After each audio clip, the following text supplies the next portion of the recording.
Pag-usapan natin ang iba't ibang klase ng healthcare. Dati ang alam ko lang yung short-term healthcare. Ito yung traditional HMO. Kasi madalas naman pag tayo ay employed, meron tayong benepisyo bilang empleyado. Ito yung healthcare natin. Kaya lang, ang short-term healthcare cover only up to age 60. Pag tayo ay nag-resign, pag tayo ay more than 61 na, usually hindi na tayo mako-cover ng short-term healthcare natin. Kaya may tinatawag din na senior care. Itong senior care, kapag 61 pataas, konti na lang ang nagko-cover nito na company.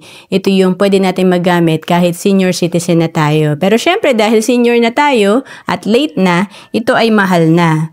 Kaya maganda, meron din tayong long-term healthcare. Ito yung natutunan ko sa financial seminar na pwede palang kunin natin habang bata tayo, yung long-term healthcare.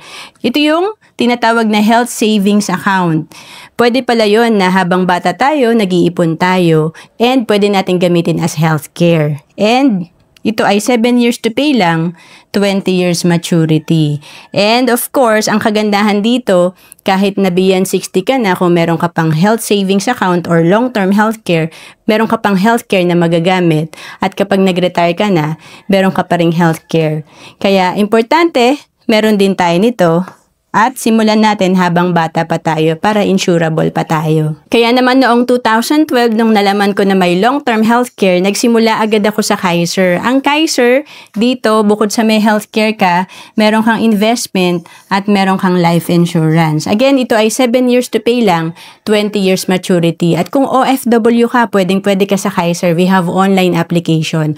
To know more about Kaiser, message mo lang ako sa Facebook, Roanne Celis Capistrano.